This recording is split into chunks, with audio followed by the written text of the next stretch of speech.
I thought that we could just dive in directly to the Q&A because we've received here a bunch of questions from the audience. So Tom asks, or he says that I read your book, great summary of the CRM landscape. What have you seen as the biggest changes in the past 1 to 2 years in sports tech? So firstly, Tom, thank you very much indeed for reading the book and for your great feedback. Now, of course, the biggest changes in the 1 to 2 years are quite different because in the last year we've had COVID, whereas if we were looking at changes to 2 years ago, we hadn't. So really the biggest change has been the need for the sports industry to use data a lot more than they used to. And the reason I say they're using data a lot more than they used to is because they're using digital a lot more than they used to, because fans can't get to the stadium anymore. So they're having to use digital to find a way to engage. And of course, whenever you're using digital, if you're not using the data behind it, then you're just doing stuff with digital that I wouldn't really understand, because you've got to have the data foundation. So unfortunately, that's the biggest change, that rights owners have had to think about fans who cannot get to the stadium or fans who cannot play their sport. You heard Bo talk from the golf industry. Golf has been really tough as well. They were one of the first sports to actually open up and allow people to come back and play. They were also one of the first sports to put live sport back on because the players are in such an open area. But even the golfing industry has had to find new ways to engage digitally. If we go back further than that, what's happened across the 2 years is we're just getting better at it. Funnily enough, in the sports industry, we've been always very good at using data to understand performance. What can we do to encourage our footballers to run faster, or our golfers to hit further, or to hit with more accuracy? Lots and lots of different ways we use data and performance, but using data on the business side of things has been a lot slower to come to fruition. So what we are finding is that as the more people talk about it, the more organisations like Data Talks spread themselves into go after the sports industry verticals, the more we're learning about it and the more we're able to catch up with those other industries that are perhaps a bit further ahead than us. And of course the technology, when the sports industry doesn't drive the evolution of the technology, it's the Amazon, Netflix, Spotify's and Alibaba's of this world that drive the technology development.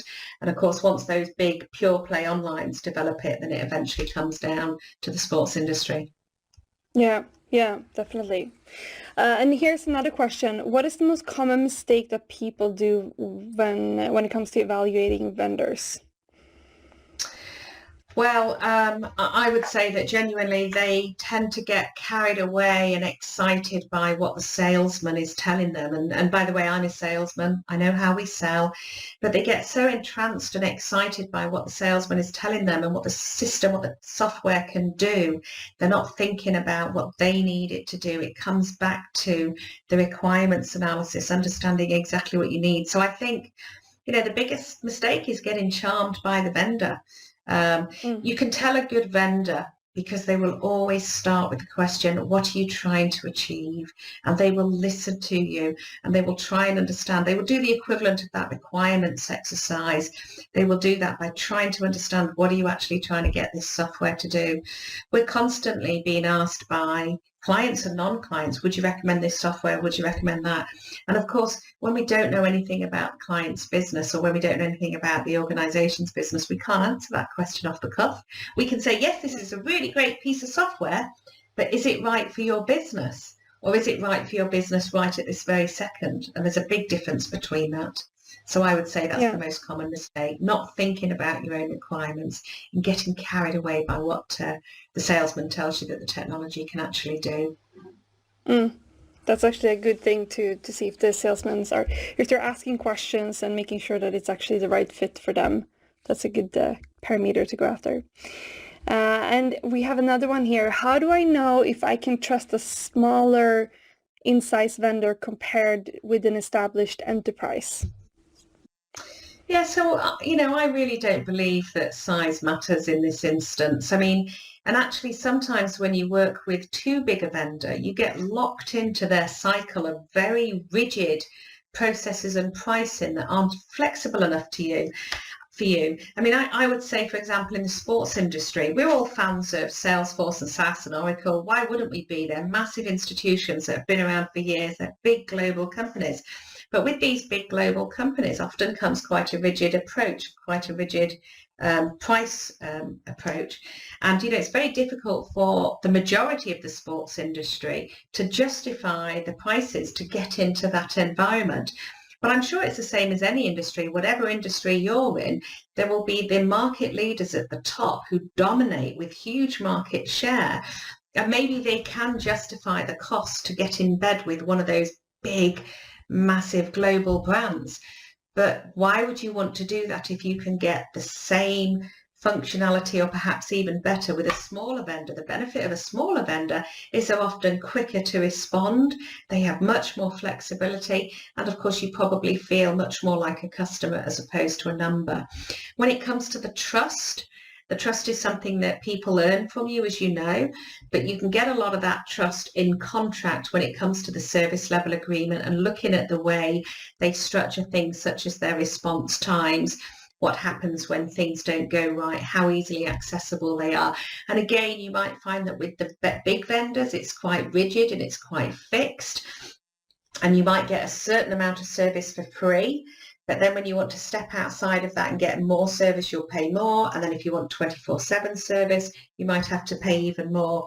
When it comes to the smaller vendors, you might have an account manager, because an account manager really does make a difference in this, who will take a phone call from you any time of the day because they know how important this is to you and they want to genuinely help you do the right thing. So trust has to be earned. It comes down to individual people, but there's a lot you can do in the paperwork and the documentation to take away some of that issue. Great. Thanks for answering that. And now we have another question here. How does the process of identifying the right vendor look overall in the sports industry? Do you see other vendors using the same approach? We're really bad at software procurement in the sports industry. So that process I've just talked you through, a specific procurement process, we're really not very good at that at all. And it's just because of, unfortunately, or fortunately, depending on the way you look at it, a lot of people want to work in the sports industry. A lot of people are trying to get jobs in the sports industry.